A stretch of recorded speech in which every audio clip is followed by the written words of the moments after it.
अब जनाबाई क्या समझाए उनको कि पांडुरंग मेरे पास रात को आते हैं, मैं उनके पैर दबाती हूँ, उनको गाना सुनाती हूँ, कोई मानेगा उनकी बात?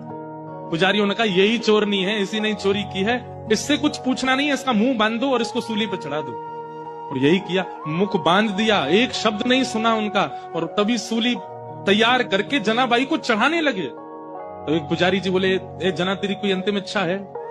तो फिर से जनाबाई ने एक मराठी में फिर एक कीर्तन गाया ठाकुर जी को टोकते हुए, और उसमें पूरे संसार को जनाबाई कहती हैं कि भैया ये प्रीत की रीत बड़ी कठिन है, इनसे प्रेम के मार्ग में अगर आओ तो सोच समझ के आना, ये बहुत खेलते।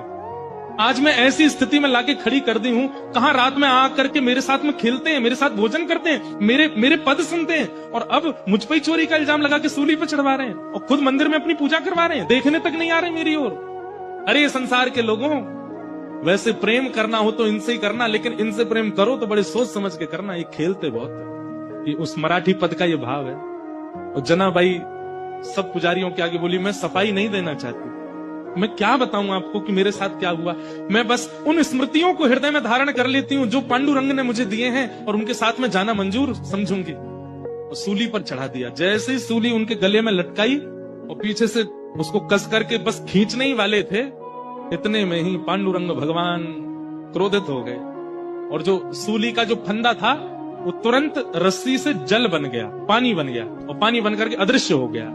जैसे ही अदृश्य हुआ, श्री नामदेव जी महाराज तुरंत पहुंचे। उन्होंने जाकर के सब पुजारियों से कहा, बोले पांडुरंग भगवान बड़े क्रोध में हैं, मंदिर में भी बड़े क्रोध में दिखाई दे रहे हैं, वे जनाबाई को ये दंड नहीं दिलवाना चाहते, निश्चित ही कोई अंतरंग लीला है। अरे इतने घेराबंदी में ठाकुर जी रहते हैं, ये छोटी सी लाली कैसे चली जाएगी अंदर, तुमने सोचा?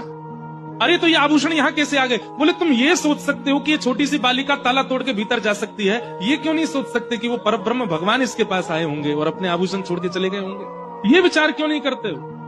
लेकिन बंधुओं, उसके बाद जनाबाई बड़ी हताश हो गई, सबने क्षमा मांगी, लेकिन जनाबाई बोली नहीं, अब पांडुरंग मुझे बुला रहे हैं और मैं जा रही। तो तुरंत वहां से निकली, पीछे लोग भागे, लेकिन फिर वो दिखाई नहीं दी। ठाकुर जी उनको लेकर के प्रस्थान कर गए।